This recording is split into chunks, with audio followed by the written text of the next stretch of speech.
राधे राधे प्यारे भक्तों, शाम सदाशिव चैनल में आप सभी का स्वागत है।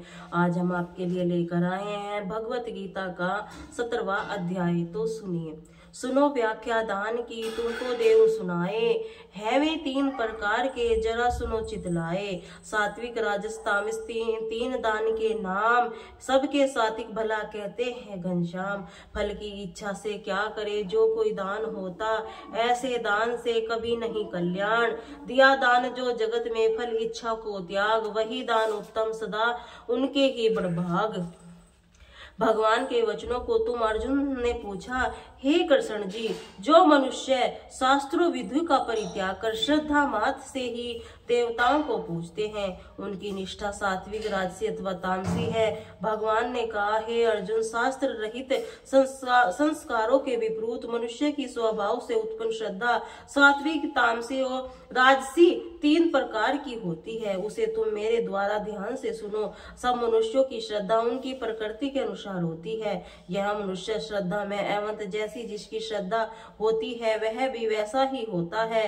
सात्विक विचारों के पुरुष देवताओं को, रजोगुणी विचारों के पुरुष यक्ष राक्षसों और तामसी विचार वाले भूत प्रेतादियों को उपजाते हैं। जो मनुष्य शास्त्र विद घोर तपों का अभ्यास करते हैं, अहंकार एवं दम पूर्ण कामना युक्त विशाशक्त बल अहंकार के मत है, शरीर रूप में रहने वाले भूत समूह एवं सर्वांतरमयी मुझको कष्ट देने वाले हैं, इन सबको असुरी स्वभाले समझो। इसके अतिरिक्त श्रद्धा की भांति प्रत्येक मनुष्य को अपनी प्रकृति के अनुकूल आहार के 3 प्रकार का प्रिय होता है। उसी प्रकार यज्ञ तप और दान भी 3 प्रकार के हैं, जिसके भेद सुनाता हूँ। सर्वप्रथम तो ऐसे आहार जो आयु बुद्धि बल आरोग्य सुख और प्रीति को बढ़ाने वाले, चिकने रस युक्त स्थायी मन को स्वाभाविक ही प्रिय लगने वाले होते हैं, वे सात्विक मनुष्यों को रुचिकर प्रीति होते हैं। कड़वे खट्टे लवण संयुक्त गरम तीखे रूखे जलन उत्पन्न करने वाले दुख शोक रोग उत्पादी पदार्थ राजसी प्रकृति मनुष्यों को अच्छे लगते हैं। बहुत देर तक रखा हुआ रसीला दुर्गंध झूठा बासी अशुद्ध भोजन तामस प्रधान को प्रिय लगता है। सावधान मन से दम में रुचि रखकर शास्त्रों नियमों के अनुसार कर्तव्य निश्चित है। इसी प्रकार मनुष्यों के द्वारा किए जाने वाला यज्ञ सात्विक यज्ञ होता है। लोक पर प्रभाव डालने के लिए फल की इच्छा से किया जाने वाला यज्ञ राजसी होता। शास्त्र विरुद्ध अंशत्र रहित मंत्रों को शून्य अश्रद्धा बिना दक्षिणा किए जाने वाला यज्ञ तामसी कहलाता है। देवता ब्राह्मण गुरु विवेकशील व्यक्तियों का पूजन शुद्धि सरलता ब्रह्मचार्य हिंसावर्ती शरीर को तप कहलाते हैं। किसी की अवस्था न पहुंचने वाले सत्य प्रिय हितकारी कवच सत्ग्रंथों का पठन पाठन नाम जप का अभ्यास वाणी का तप कहलाया गया है। मानसिक हर्ष शांत स्वभाव मन को वश में रखना अंतकरण की पवित्रता मन का तप कहलाता है। उपरोक्त 3 प्रकार का तप श्रद्धा पूर्वक फल की इच्छा न रखते हुए निष्काम भाव वाले योगी जनों द्वारा किए हुए तप को सात्विक तप कहते हैं। सत्कार मान पूजा लोक दिखावे के लिए आक्षित फल देने वाला दम पूर्वक किया गया यज्ञ राजसी कहलाता है। हट पूर्वक शरीर आदि को पीड़ा देकर दूसरे का अनिष्ट करने के लिए किया जाने वाला तप तामसी तप होता है। दान देना ही चाहिए, इस इच्छा से देश काल और सुपात्र को खोजकर बदले न चाहने की भावना से दिया गया दान सात्विक दान कहलाता है। बदले की इच्छा तथा कष्ट पूर्वक फल की भावना से दिया जाने वाला दान तामसी दान कहा गया है। कुसमय से कुपात्र तथा निष्कुट कर्म करने वाले व्यक्तियों को दिया गया दान तामसी दान होता है। परम ब्रह्मा परमात्मा ओम तत्सम नाम से पुकारा जाता है। उसी से सृष्टि आदि ब्राह्मणों वेद योगों की रचना हुई है। इसी कारण वेद का कथन करने वाले पुरुषों को यज्ञ दान और तप आदि क्रिया सहित विविध ओम ऐसे ईश्वर का नाम उच्चारण करने से आरंभ होते हैं। तप दान यज्ञ आदि क्रियाओं के फल की इच्छा न रखते हुए तत् नामक परमात्मा का सब कुछ इस भावना से कल्याण की इच्छा रखने वाले पुरुषों द्वारा ही कर्म होते हैं। अर्थात हे अर्जुन, परमात्मा का नाम श्रेष्ठ भाव से और साधु भाव सत करके कहा गया है। शुभ कर्मों से भी सत शब्द का उच्चारण होता है।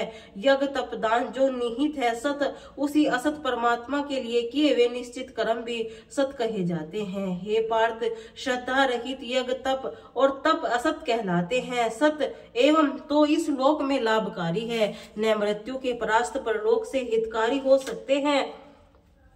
श्री नारायण जी बोले, हे लक्ष्मी, मध्यलोक नामक देश में दुर्शासन नाम का एक राजा था। उन्होंने एक दूसरे देश में राजा में आपस में एक शर्त बांधी कि हाथी लड़ाए और वह जिसका हाथी जीते सो अमुक धन लेवे। दोनों के हाथी लड़े, दुर्शासन का हाथी हारा। कुछ दिन पीछे वह हाथी मर गया। राजा को बड़ी चिंता हुई, वह द्रव्य गया, दूसरे हाथी मरा। तीसरे लोगों में हंसी हुई जिससे कि निंदा चली। इस चिंता में राजा भी मर गया। यमदूत पकड़कर धर्मराज के पास ले गए। धर्मराज ने हुक्म दिया, यह हाथी मोह से मरा है, इसको हाथी की योनि दे दो। हे लक्ष्मी, राजा दुर्शासन संगलदीप जाकर हाथी हुआ। वहां पर राजा ने बहुत हाथी थे, जिन्होंने वह भी आया। उसे पिछले जन्म की खबर न थी।